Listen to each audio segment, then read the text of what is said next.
If you weren't here last week, I really recommend you catch up on Steve's series he started last week, Rough Guide to the Bible. There's going to be 6 of these throughout the year. He started last week with the big story of the Bible. If you missed that, I really recommend to catch up on YouTube. These are going to be scattered throughout the year, and the idea behind this series is to encourage us back into our Bibles and to really get the most out of reading them. So if you missed Steve last week, I highly recommend you catch up, or you can listen on podcast as well. Today we're starting a new series called Holy. We've sung Holy this morning. We've used this word a lot in our songs. It's an interesting word. It's quite a churchy word, quite a religious word. You don't tend to hear the word used much outside unless you get things like this holy energy drink. It's nice, isn't it? Lion's lemonade, I quite fancy that. They've nicked the word holy to try and say there's no kind of bad stuff in this drink. It's all healthy and good stuff. But the word holy and the understanding of the concept of holiness is probably something we haven't really explored. So I thought in this series we'd look at it in a deeper way and really understand what it means when we sing holy, is the Lord Almighty, and we use the words in those songs. So I thought I'd let the brilliant people at the Bible Project kick us off with this 6-minute introductory video all about holiness. You've probably heard the word holy before, or at least sang it in a church song once or twice. And for most people, this idea is really just connected to being a morally good person. So God is holy because he's morally perfect. Yeah, that is part of it. But in the Bible, the idea of holiness is even bigger and more rich. What it's really describing is how God is the creative force behind the whole universe. He's the one and only being with the power to make a world full of such beauty and life. And so all these abilities, they make God utterly unique, which is the meaning of the word holy. So a helpful way to think about God's holiness is by using the sun as a metaphor. The sun is unique, at least within our solar system, and it's really powerful. It's the source of all this beautiful life on our planet. And so you could say that the sun is holy. And you can actually take this metaphor even further in that the whole area around the sun is also holy. Yeah, because the closer you get to the sun, the more intense it gets. Yeah, exactly. So that very power and goodness that generates all this life is also dangerous. I mean, the sun, if you get too close, will annihilate you. And in the same way, there's this paradox at the heart of God's own holiness, because if you're impure, his presence is dangerous to you. And not because it's bad, but because it's so good. And so the first time we see this paradox of God's holiness, it's in the story of Moses and the burning bush. So God tells Moses to take off his sandals because he's standing on holy ground. And Moses covers his face in fear, and God says, hey, don't come any closer. It's intense. It's actually that intensity of God's holiness that's explored even more in the stories about Israel's temple, which was the main place where God's holy presence was located. And at the center of the temple was this room called the Most Holy Place, the hot spot of God's presence. And whether you're an Israelite living in the land around the temple or a priest working right in the temple, you're in proximity to God's holy presence, which is dangerous. Yeah, this is a problem. So how's it supposed to work? Well, in the Bible, the solution is that you need to become pure. So like being morally pure. Yeah, and that's easy enough to understand. But the Bible spends a lot of time talking about another kind of purity, being ritually pure, which is a state where you separate yourself from anything related to death, like touching things like diseased skin or dead bodies or even certain bodily fluids. All these make you impure. And becoming ritually impure isn't necessarily sinful. What's wrong is waltzing into God's presence when you're in an impure state. And so that's why God gave the Israelites very clear instructions for knowing when they were impure, steps to become pure, so that they could go into the temple again. So that's what the book of Leviticus is about. Right.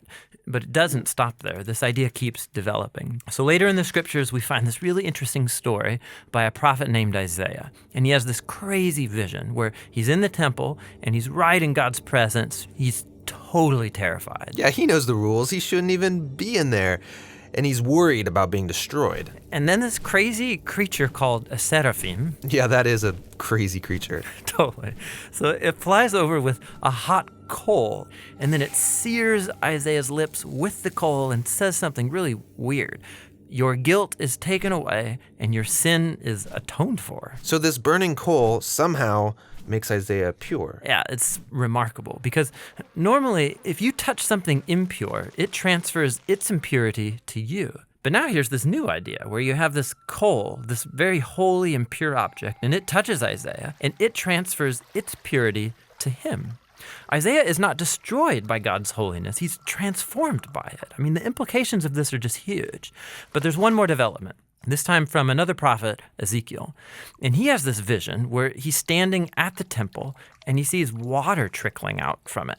And then that water turns into a stream, and then it grows into a deep river that starts flowing through the desert, leaving this trail of green trees behind it. And then it flows into the Dead Sea, making everything fresh and alive. So instead of becoming pure first and then going into the temple, here God's holiness comes out from the temple, making things pure and bringing them to life.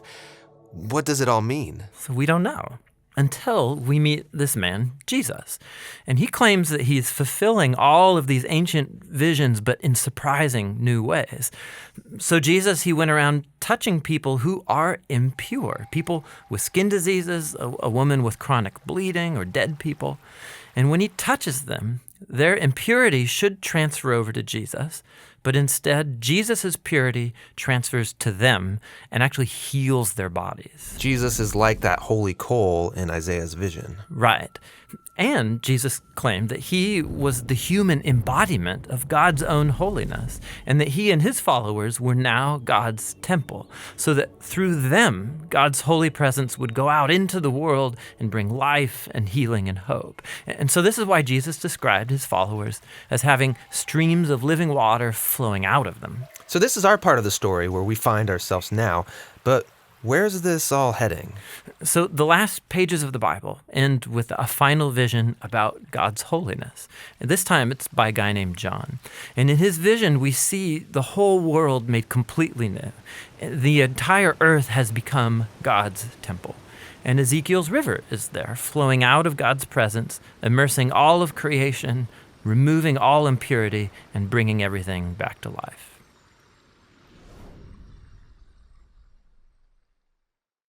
That's a brilliant overview of the theme of holiness that you find throughout Scripture. And we're going to be unpacking some of those themes over the next few weeks. As I mentioned, holiness, or the word holy, we don't tend to find it much outside of church context. Sometimes you hear the phrase holier than thou to describe someone who's been a bit pious and a bit sort of morally superior. You might find the odd Justin Bieber song has got the word in. But apart from that, it's only within kind of church context that we find this word holy and this concept of holiness. But as these guys mentioned, it's much more than sort of religious morality. That's not what holiness, that's only a very small part of what holiness is all about. Holiness describes a central characteristic of who God is. He's the very essence of his character. Way back in August 2005, I went on a mission trip to Malawi. There was a guy called Bill Dixon, who was a retired Baptist minister, and he'd made friends with some pastors in Malawi, in a place called Lilongwe, which is the capital. A pastor there called Booker, who was going around kind of bringing renewal and revival to different smaller church contexts, rural contexts. And he organised a trip for a few people to go. So I went on this trip with Booker to Malawi, and I took our eldest son Josh, who was just about to turn 15, while we were over there. So the trip involved us spending some time in Lilongwe, and then we had this big long drive into Mozambique to a remote village called Guru. And you can see on this little blue line there on Africa, 325 miles driving down from Malawi right down into Mozambique and then down to this small village called Guru. Mozambique has had a lot of civil war. So what was interesting about whenever we stopped to do a wee, we have to be really careful we didn't step on a landmine, because there'd been so many landmines planted in Mozambique. We have to stay really carefully close to the truck and just make sure we didn't wander too far away from the well-trodden paths. We got to drive down to Guru in a pickup truck. So I was driving, and then the more mature people got to go in the cab. So Bill got to go in the cab with me, and then Pastor Booker and his wife got to go in the cab with me. All the young people got to ride in the flatbed on the back of the truck, stuffed in with sleeping bags and various bits of carpet to try and sort of jam them in and keep them comfortable in what was going to be a 10-hour drive over some of the roughest roads I've ever encountered in my life. So we drove down, out over the border, and then down to a place called Tet, where we crossed the Zambezi River. And at this point, we lost all mobile phone signal. So we went incommunicado for how many days? About 7 or 8 days? Too many days, Keely says. It was the old no news is good news adage, because literally once we crossed the Zambezi, that was it. There was no more mobile phone signal, and we were going to be out of communication for at least 8 days. So we drove down, all the way down to Guru. Here's a picture of what Guru looks like. It's a beautiful place, rural place in Mozambique. But by the time we arrived, it was pitch black. It's taken us all day to drive down there. And here's a picture of the flatbed crew when we arrived. There's Josh in the middle, 3 of our friends who went with us. There's Sue, Mel, and Joel, who subsequently got married, so obviously a good trip for those guys. And there's Josh, and there's me, and there's a guy called Delitzo. Joel's looking particularly dusty there, isn't he? Looks like he's been up a chimney. But it was literally a long, dirty drive down into Guru. But when we got there, it was absolutely pitch black. No light pollution whatsoever. And when I got out of the cab of the truck and looked up, the sky was incredible. It was the most beautiful thing I'd ever seen. The Milky Way was just extraordinary. I'd never seen the Milky Way like that, because whenever I'd studied the stars, there was always some light. But down in that place, there was no light pollution whatsoever. And I remember getting out of the truck and getting unpacked and then lying on the ground and just looking up at the stars, trying to drink it all in, because there were so many stars to see. And the Milky Way was this extraordinary bright band across the middle of the sky. Now, being in the southern hemisphere, if I looked closely, I would have seen this bright star here, which you can only see in the southern sky. It's called Omega Centauri. And if I had a really powerful telescope, I could have zoomed in and seen actually it's not just one star, it's a lot of stars all clustered together. Now, if I had a really, really, really powerful telescope, like the Hubble, I could zoom in and see actually that Omega Centauri is made up of 10 million stars. 10 million stars all clustered together. It's one of the biggest collection of clusters of stars in our Milky Way, and I thought you'd maybe like to zoom in a little bit on this. So Omega Centauri is 150 light years across.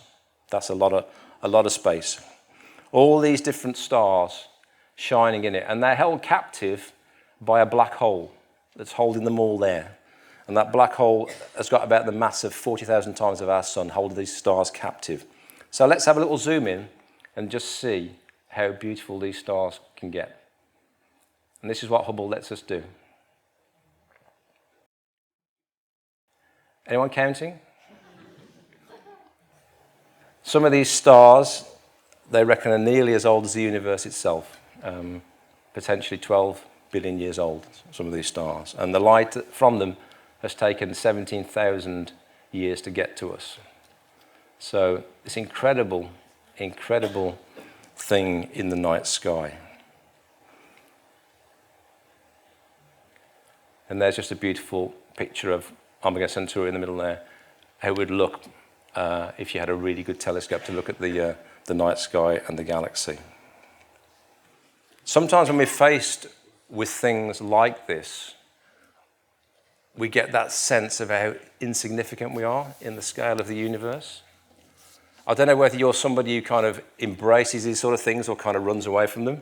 Depending on what sort of personality you are, you might like to think about this stuff, or you might think, actually, that just blows my mind. I don't want to think about that at all. It makes me feel too scared, too insignificant. Because compared to the scale of the universe and the scale of the night sky, we suddenly feel very small, don't we?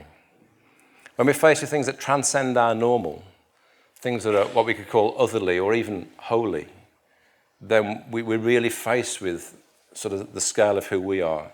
And for me, when I first became a Christian, there's a God behind creation. There's a God behind all this thing I find so beautiful. There's a being who basically has put all this into place. And that can be a scary thing for us, because normally we're the center of our own universes, aren't we? We surround ourselves with things that we've made, with things that we've created, we've established, our homes and our jobs and our roles and stuff that's made by people, cars and houses and buildings and all these things we feel quite comfortable in.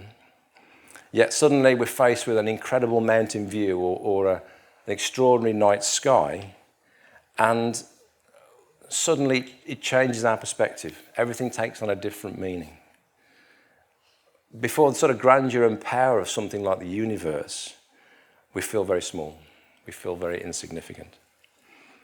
And this is the way holiness is expressed in creation to us, this otherly sense of something that's bigger, greater than who we are. And it's common to every human experience, regardless of whether you've got a faith or not, or you're a follower of Jesus or not. If you look at a big night sky, you are faced with the same experience every human being faces. The scale and size of the universe and the potential of something bigger and greater than yourself. And this is the experience of the psalmist when he considers the scale of the night sky. He writes this, he writes, "When I consider your heavens, the work of your fingers, the moon and the stars which you have set in place, what is mankind that you are mindful of them, human beings that you care for them?" And again, that common human experience of trying to wrestle with, if there's a God who can manage to put all this into place, can hold 10 million stars in his hand, then, but also he's God who looks at the minute detail of our lives and the intimate details of our lives and loves us and cares for us as individuals. And it's an extraordinary thing. So as we begin this series on holiness, I really want us to think about that otherliness that we all experience sometimes when we kind of step back from ourselves and we're faced with the bigger scale of the universe, the bigger scale of creation. The word holy is first used in our Bibles in the story mentioned in the video there, the story of Moses and the burning bush. And I want to focus in on that story today as we launch this series. So a bit of backstory about Moses. Moses was basically born in unusual circumstances. He was born to a Hebrew mother. At that time, the Egyptians were culling all male babies when they were born because they were frightened about the Israelites growing in number. So Moses' mother decided to save him. She hid him for 3 months, and then she put him in a basket, a waterproof basket in the reeds, hoping somebody who came down to wash would find him and save him. And Pharaoh's daughter comes along to bathe her attendants, and she sees this baby in the basket, and she draws him out, and she recognizes him as one of the Hebrew babies who's in danger. Now, in a bizarre coincidence, one of the attendants with Pharaoh's daughter that day is actually Moses' grown-up sister. And she says, "Shall I go and get an attendant, a woman, to basically look after this baby for you?" She goes off, she gets Moses' mother, reunites them, even though the Pharaoh's daughter doesn't know it's Moses' mother. And Moses is raised by his mother, sort of incognito, until he's of an age where he can basically take his position in the Egyptian court. And he's named Moses because the word Moses means to draw out, and he was drawn out of the water. So Moses grows up with all the privileges of the Egyptian household. He lives with all the power and authority of being at the center of the Egyptian household. But one day he sees an Egyptian beating a Hebrew, and he thinks he'll intervene. So when no one's looking, or he thinks no one's looking, he intervenes so much he actually kills the Egyptian and buries him in the sand. But the crime has been witnessed, and people begin to talk, and then Pharaoh hears about it and then wants to capture Moses and kill him. So Moses flees from Egypt, flees to a place called Midian, about 300 miles away. And when he's there, he sees some women shepherds being harassed by some men, so he decides to intervene, and basically he finds his wife, who basically is one of the shepherdesses that he intervenes to help. She's called Zipporah. And so Moses gets established in this land called Midian. He has some children, and he states, "I've become a foreigner in a foreign land." So he's this displaced character who's grown up in the courts of Pharaoh, but he's now tending sheep. He's gone from a place of prominence to a place of obscurity, and he's gone from this life of privilege to living under fear of punishment and capture and death. It doesn't tell us in the book of Exodus how old Moses was, but we can learn from reading Acts when Stephen gives this long speech about God's story, all to the Sanhedrin. And he says that Moses was 40 when he fled from Egypt, and he spent another 40 years as a shepherd. So he was 80 years old when he has this strange encounter in a place called Horeb. Let's read from Exodus chapter 3. It says, "Now Moses was tending the flocks of Jethro, his father-in-law, the priest of Midian. And he led the flock to the far side of the wilderness and came to Horeb, the mountain of God. There the angel of the Lord appeared to him in the flames of fire from within a bush. Moses saw that though the bush was on fire, it did not burn up. So Moses thought, I'll go over and see this strange sight, why the bush doesn't burn up." So Horeb, where Moses is, just means dry place, or in fact means glowing heat. So this place would have been a hot, dry, arid place. And that's why for Moses, a burning bush wouldn't have been a strange sight, because things would have been catching fire spontaneously all the time. It was so dry and so hot there. A bush burning or a bushfire wouldn't have been a strange thing for Moses to encounter in his 40 years as a shepherd there. But what was unusual about this bush, and Moses says it, he says this bush isn't burning up. Something strange going on. This bush should literally catch fire and be gone in a matter of seconds. But this bush is burning intensely, but not burning up. So Moses decides to basically go over and see this strange sight. Something is happening that transcends his normal experience. There's something otherly taking place. Now, what would you do? Would you go and investigate, or would you run the other way? Investigate? Run the other way. Okay, so again, we all react differently, don't we, to otherly things. We all react differently. I personally would be quite drawn to investigate this. Probably you would probably go the other way. So we all react differently to things outside our normal experience. Some of us are more curious and more inquisitive. Some of us actually don't want to go and find out what that strange thing is. So he's curious, how can this bush burn but not burn up? Let's continue reading. When the Lord saw that he had gone over to look, God called to him from within the bush, "Moses, Moses." And Moses said, "Here I am." "Do not come any closer," God said. "Take off your sandals, for the place where you are standing is holy ground." Then he said, "I am the God of your father, the God of Abraham, the God of Isaac, and the God of Jacob." At this Moses hid his face because he was afraid to look at God. So as he gets closer to the bush, he hears this voice say to him, "Don't come any closer. Don't come any closer. You're heading into a dangerous situation." It's fascinating what Mac's word was this morning, because I thought it was really interesting that basically God was speaking to us about, his nature can sometimes appear to be scary. And at this point, God is saying, like I said in the video, "Moses, I love you. I'm trying to draw you into a relationship, but there's a point at which there's a danger here for you because of the very nature of who I am." And this word holy, Kadesh, here is the first time it's used in Scripture, in this book here, and it's trying to describe this otherliness of God, this key characteristic of who he is. And as the video says, there's a paradox at the heart of God. God wants us to come close. God wants us to be intimate with him. But his very nature, his very presence, essentially can be deadly to us because of who he is, the nature of his holiness. I recently watched a video on how to service an electric car. Don't call me geeky. Here it is. A guy had a Nissan Leaf, what a lovely little cuddly, innocuous car that is. Wouldn't hurt a fly. Okay, and there was a fault with it. There's a fault with the electrical system on this car, the battery, it's an electric car. So the guy wanted to fix it. He had to go on a 4-day course to learn how to fix this cuddly Nissan Leaf safely. Because beneath its cuddly, benign exterior is a battery big enough to kill you very easily. Yeah? It's an electric car. So if you're going to service one of these things, you have to wear rubber gloves. You have to stick your hand behind your back so you make sure you don't put your hand on something dangerous and live and kill yourself. You have to put a barrier all the way around your vehicle to make sure no one else wanders up and touches something live and kills himself. Now, God isn't giving off high voltage electricity like the Nissan Leaf could. But as the video showed us and explained, the space around God radiates holiness because of the nature of his character. And to some extent, as Moses draws closer and his curiosity draws him closer, God has to say, "Stop, Moses. In your current state, you can't come any closer safely. Something's got to happen. Something's got to happen." And what does he say? He says, take off your sandals, for the place where you're standing is holy ground. Why do you think God told him to take his sandals off? Any thoughts?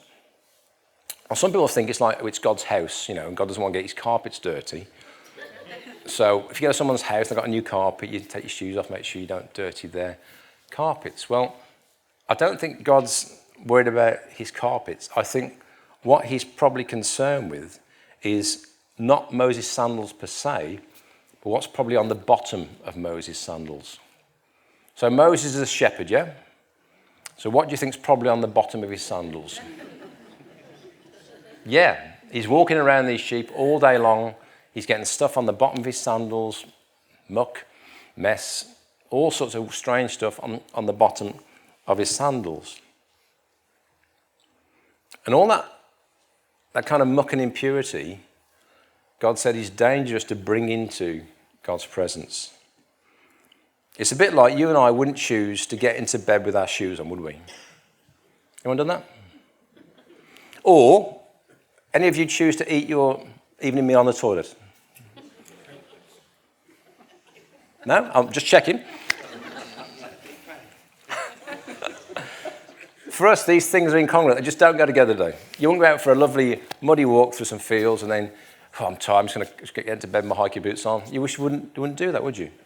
You wouldn't think, I've got a lovely, evening meal here I've made and cooked. I'm just going to sit on the toilet and eat it. You just wouldn't do it. These things are incongruent. Unless people have to. I don't know. No blame. There's no blame.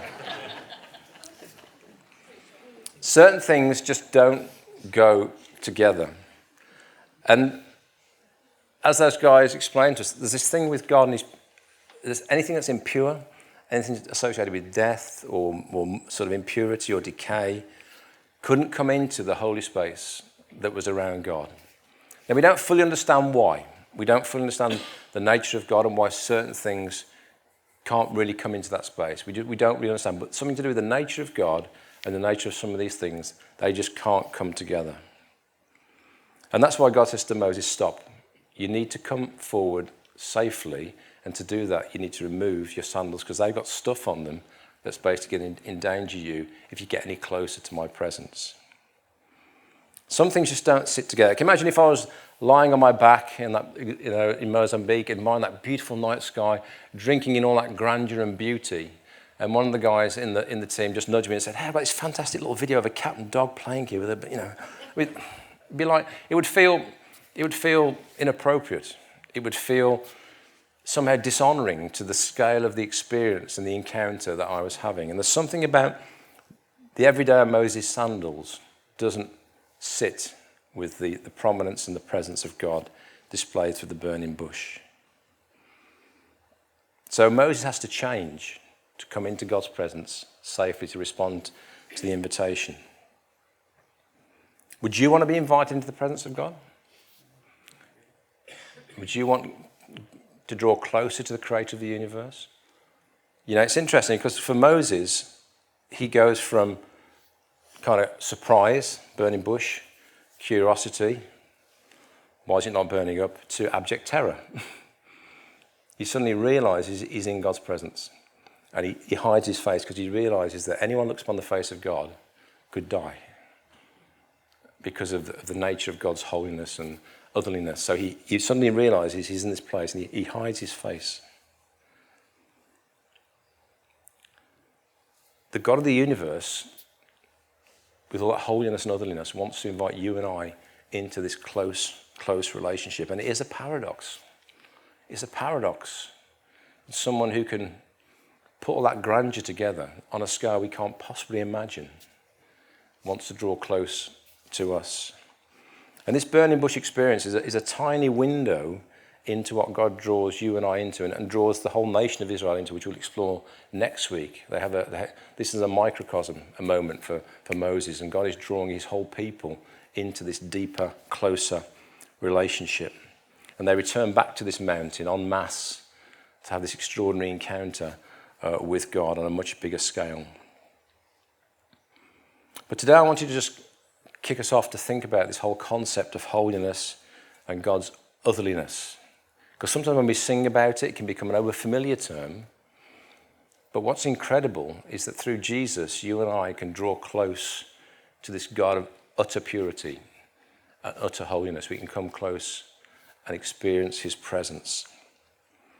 As we'll see over the next few weeks, God is continually inviting us in to his holy presence, into something much bigger than us, something that transcends our normal. If God has become normal to you, you probably need a fresh revelation of who he is. Because God is never normal. It doesn't just fit into our created sort of lifestyles. God should always be bigger and greater and transcend anything that you and I can kind of put in place in our lives. And if he doesn't, we've kind of lost sight of who he is. So maybe if you need to go on your back and look at the night sky and kind of get a fresh look at who God is, or maybe ask him to reveal again his nature. I had a very otherly experience years ago when I'd been praying for a few days to kind of know more of God's character. And suddenly it felt like he turned up in my office and all of his otherness came to visit. And I tried to get through the carpet of the floor. I was terrified.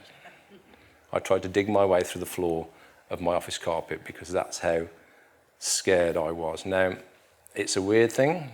I experienced it. I've been praying for days saying, God, I want to know more of your nature. He said, all right then, here's a little bit of that. And he came to visit. And I had this extraordinary experience with my shirt ripped down the back. It was so very strange. I'll tell you more if you want to, a different time. But for me, I got a window, a little personal window into that otherly nature of God. You know, God suddenly appeared in my room in a way, not in a lovely, warm way. He was still lovely and warm. His character didn't change, but his otherness kind of turned up in my space, and it was a dramatic encounter for me. And all I could think of was, it says in Scripture, every knee will bow and every tongue will confess that Jesus Christ is Lord. Because when the created meets the Creator, then there's a response within us that Moses has, every person that Max alluded to in worship. When God turns up, there's a response in us to the otherness of God. But through Christ, he invites us into that presence safely, securely, not having to worry about, are we good enough to be in the presence of the Almighty? So let's just think about this phrase again as we come to land today. When I consider your heavens, the work of your fingers, the moon and the stars, which you have set in place, what is mankind? You are mindful of them, human beings, that you care for them. And God is mindful of you today, and he does care for you today, and he sees you individually today. And that's an extraordinary thing. It's a miracle that God, who puts everything in place, wants to have an intimate, personal relationship with you.